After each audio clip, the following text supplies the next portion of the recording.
Kemudian saya diseret, tapi samar-samar mendengar kata-kata Yani wis dipateni. Marilah bersama-sama kita menafsir kehendak Allah Subhanahu wa Ta'ala masih memperpanjang nyawa Sukitman, saksi kunci dan utama pada peristiwa kelam awal Oktober tahun 1965 di Lubang Buaya. Seluruh jenderal dan korban penculikan lain meninggal dengan cara yang tak wajar oleh aksi keji anggota Partai Komunis Indonesia. Dalam gerakan September tanggal 30 atau yang dikenal dengan Gestapo, hanya Sukitman saja yang masih hidup.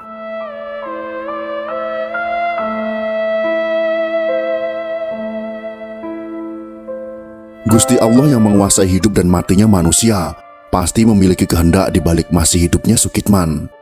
Boleh kita katakan, sosok Sukitman yang lolos dari pembantaian PKI di Lubang Buaya adalah aset bangsa yang menegakkan Pancasila tetap kokoh berdiri. Seluruh panca inderanya telah difungsikan oleh Allah Subhanahu wa Ta'ala sebagai video yang merekam para PKI menyiksa 6 jenderal bintang TNI.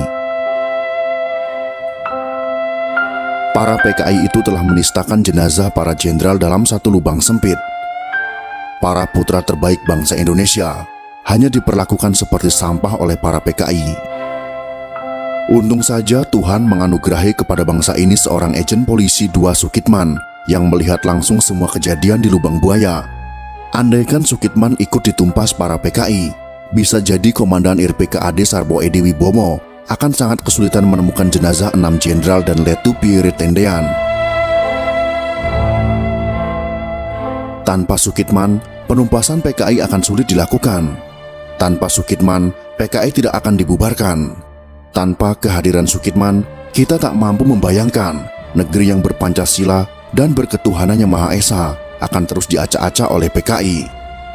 Sudah sejak awal kemerdekaan, para PKI bengis kepada santri, kiai, semua tokoh agama, dan juga para pembela Pancasila. Tanpa Sukitman, kita tak akan mampu mempertegas kebenaran bahwa PKI memang sekumpulan manusia yang tak mengenal peri kemanusiaan. Ataukah jangan-jangan para PKI itu sengaja menyisakan Sukitman sebagai alat penebar ketakutan kepada para musuh PKI? Jika misalnya memang benar demikian, itu ternyata tak mengurangi keberanian bangsa Indonesia untuk membasmi PKI yang bengis dan keji. Yang jelas, begitu apiknya Gusti Allah membuat skenario atas perjalanan hidup Sukitman dan bangsa Indonesia. Maha suci Allah yang telah memperjalankan hambanya yang bernama Sukitman pada dini hari yang amat mencekam dan sepi pada tanggal 1 Oktober tahun 1965.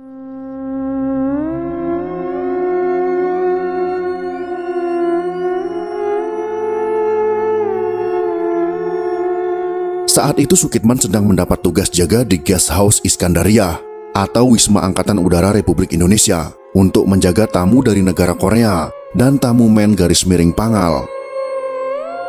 Sukitman juga bersama rekannya, yaitu agen polisi tingkat 2 bernama Sutarno.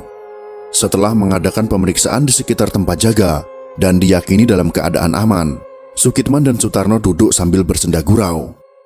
Di pagi buta itu, tiba-tiba keduanya mendengar tembakan beberapa kali.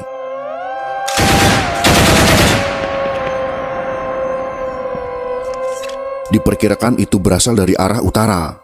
Diperkirakan oleh mereka, markas besar kepolisian mendapat serangan. Dengan segera, Sukitman mengayuh sepedanya dan berpesan kepada Sutarno agar menjaga pos dengan baik. Dalam perjalanan itu, Sukitman melewati depan rumah Jenderal TNI DI Panjaitan. Namun tiba-tiba, ia dicegat rombongan orang bersenjata agar berhenti dan melempar senjata serta mengangkat tangan.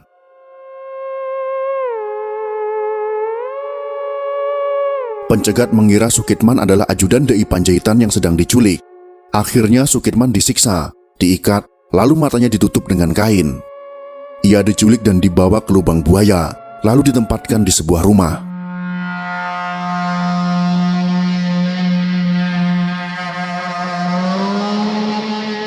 Pada pagi 1 Oktober tahun 1965 itu, Sukitman menyaksikan dengan mata kepala sendiri kesadisan PKI yang terdiri dari gerwani dan pemuda rakyat. Para PKI itu menyiksa dan membunuh 6 jenderal, serta seorang perwira menengah bernama Pierre Tendean, yaitu ajudan Jenderal Abdul Haris Nasution yang gagal diculik PKI. Dari menit ke menit, Sukitman melihat para jenderal ditusuk, ditendang, diseret ke sebuah sumur tua, lalu dimasukkan dengan kepalanya masuk terlebih dahulu, lalu diberondong dengan tembakan.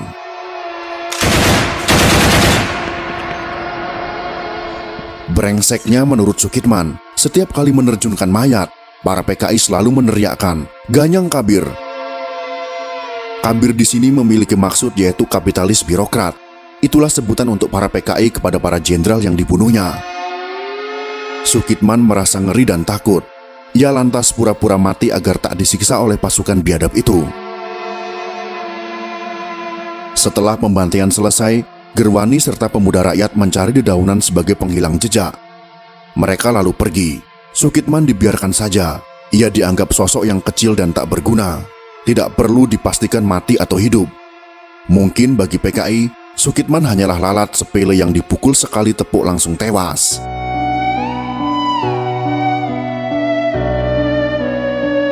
Siang hari pada tanggal 3 Oktober tahun 1965, Sukitman yang masih terikat diselamatkan oleh pasukan pemerintah. Sukitman lalu dihadapkan kepada Kolonel Sarwo Edi Wibowo, Komandan RPKAD.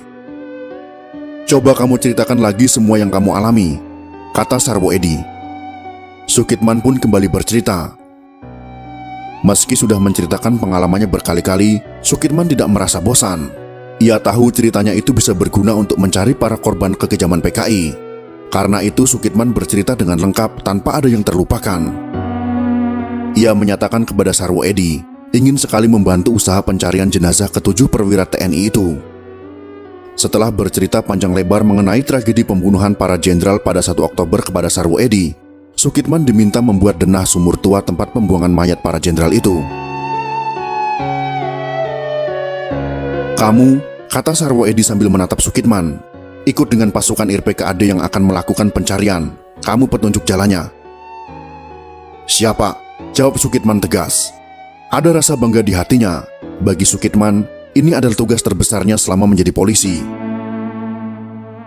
Sukitman pun pergi bersama Suherdi. Berbekal denah dan petunjuk yang diberikan oleh Jenderal Umar Wirahadi Kusuma, serta ingatannya atas titik letak lubang buaya, maka Sukitman pun menjadi petunjuk arah dalam proses penemuan sumur tua lubang buaya. Mayor Suherdi dan pasukan RPKAD berangkat ke lubang buaya. Sukitman memusatkan pikirannya untuk mengingat-ingat kembali daerah yang pernah didatanginya. Begitu tiba di tengah kebun karet di lubang buaya, Sukitman lompat turun dari mobil. Ia berjalan cepat ke arah sumur tua. Pasukan RPKAD mengikuti di belakangnya. Daerah itu sangat sepi. Padahal sebelum terjadinya peristiwa G30 SPKI, di situ banyak anggota organisasi massa PKI melakukan latihan militer. Pemuda rakyat, Gerwani, Pertindo, Sopsi, dan lain sebagainya berlatih dengan semangat. Latihan yang disiapkan untuk pemberontakan itu berkedok latihan sukarelawan untuk membantu perjuangan Dewi Kora menentang Malaysia.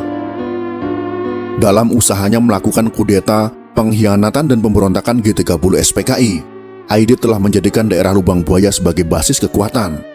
Di tempat itu pula, ke-7 perwira TNI disiksa, dibunuh, dan dikuburkan jadi satu dalam sebuah sumur tua. Mereka dianggap sebagai penghalang bagi PKI dalam melakukan rencana busuk mereka. Pasukan RPKAD memeriksa daerah di sekitar lubang buaya.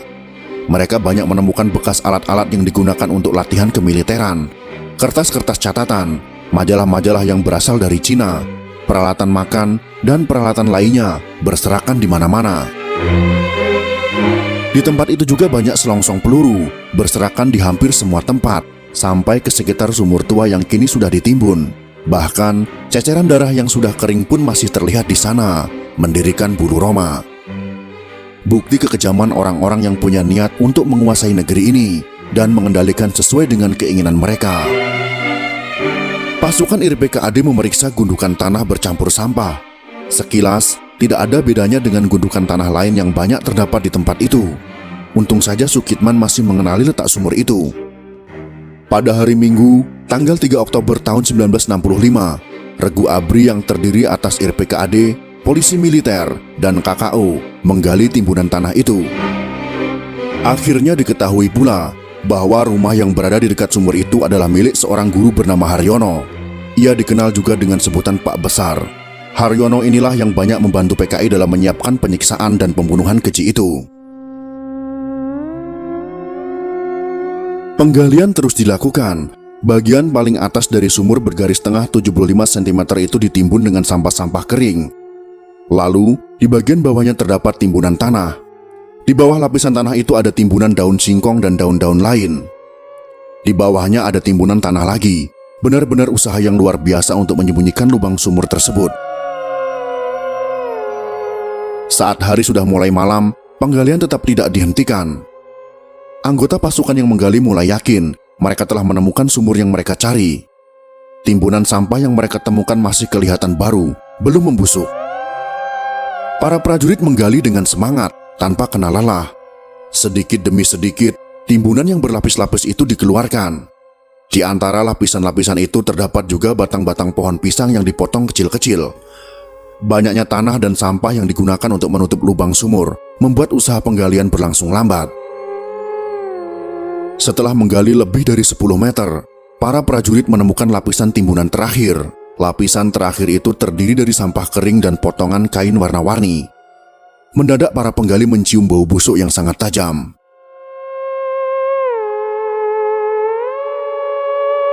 Pada pukul 22 malam waktu Indonesia Barat, para penggali meneteskan air mata mereka. Rasa haru dan geram bercampur jadi satu. Di dasar sumur itu, mereka menemukan jenazah para perwira TNI yang sudah mulai membusuk dengan posisi kaki di atas. Kolonel Sarwo Edi yang sudah datang sejak pukul 19 waktu Indonesia Barat juga ikut terharu. Apalagi di sana ada Jenderal Ahmad Yani, sahabatnya sejak di Peta. Mereka pernah bersama-sama bertempur melawan penjajah asing. Sarwo Edi sempat tidak kuat harus menyaksikan Ahmad Yani menjadi korban kekerasan bangsa sendiri. Tak bisa dikatakan betapa perihnya rasa hati Sarwo Edi Wibowo. Sukitman pun tak kuasa menahan air matanya. Apalagi kini ia tahu 7 orang yang disiksa dan dibunuh di hadapannya adalah orang-orang yang telah mengabdikan dirinya kepada bangsa dan negara.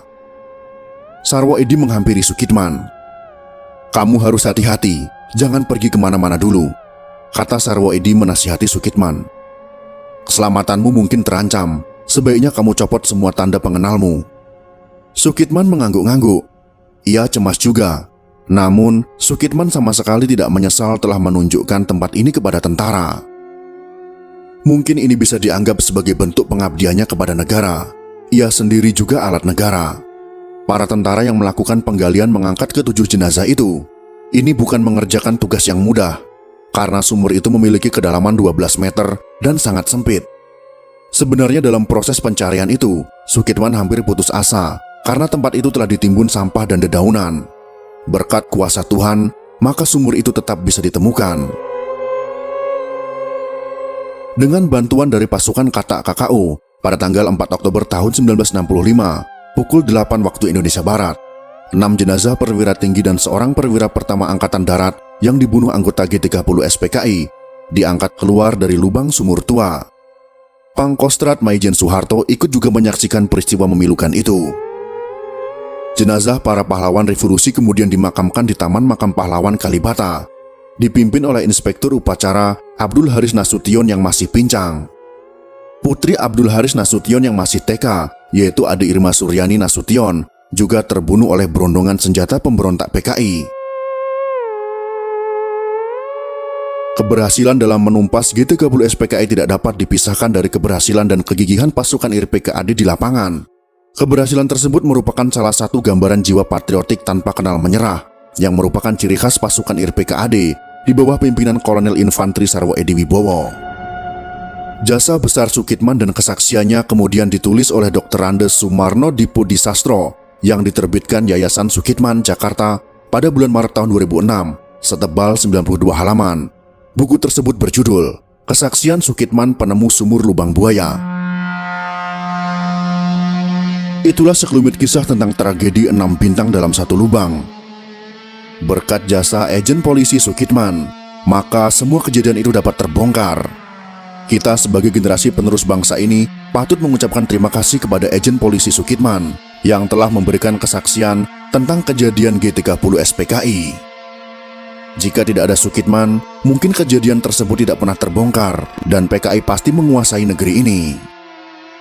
Jika kalian suka dengan video ini, silakan berikan jempol ke atas. Dan jika kalian menganggap video ini bermanfaat, maka bagikanlah untuk teman-teman Anda yang lain. Terima kasih sudah menonton.